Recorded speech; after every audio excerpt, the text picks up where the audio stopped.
क्या आपने कभी सोचा है कि जिस साधारण से दिखने वाले बेलपत्र को हम हर सोमवार महादेव पर चढ़ाते हैं, उसके भीतर साक्षात शक्तियों का एक पूरा ब्रह्मांड बसता है।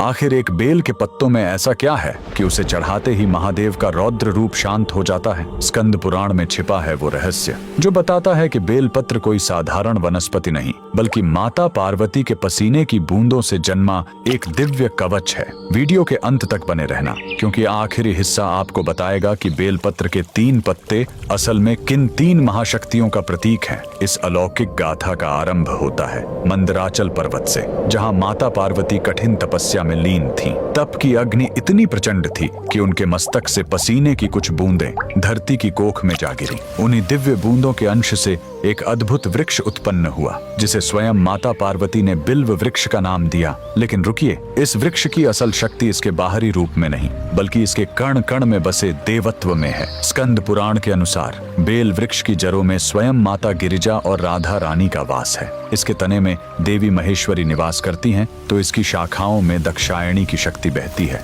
यहाँ तक कि इसके पत्तों में माता पार्वती और इसके फलों में साक्षात देवी कात्यायनी विराजती हैं। क्या आप जानते हैं, इसके नुकीले कांटों में भी करोड़ों शक्तियों का पहरा माना गया है। अब प्रश्न उठता है कि आखिर महादेव को ये इतना प्रिय क्यों है? महादेव का स्वभाव अग्निमय और रौद्र है। वे विष के प्रभाव और ब्रह्मांड की ऊर्जा को अपने भीतर समेटे हुए हैं। बेलपत्र की प्रकृति अत्यंत शीतल और शुद्ध होती है। जैसे ही ये पत्ता शिवलिंग को स्पर्श करता है, यह महादेव की उस प्रचंड ऊष्मा को सोख लेता है और उन्हें परम शांति प्रदान करता है। इसके साथ ही इसके 3 पत्ते कोई संयोग नहीं है। ये साक्षात महादेव के त्रिनेत्र, उनके त्रिशूल और सृष्टि के त्रिदेव ब्रह्मा, विष्णु, महेश के प्रतीक माने जाते हैं। शिव पुराण कहता है कि जो भक्त एक बेलपत्र भी श्रद्धा से अर्पित करता है, उसके 3 जन्मों के पाप ऐसे नष्ट हो जाते हैं जैसे अग्नि में तिनका। यह केवल एक पत्ता नहीं, बल्कि भक्त के पूर्ण समर्पण का हस्ताक्षर है। तो अगली बार जब आप बेलपत्र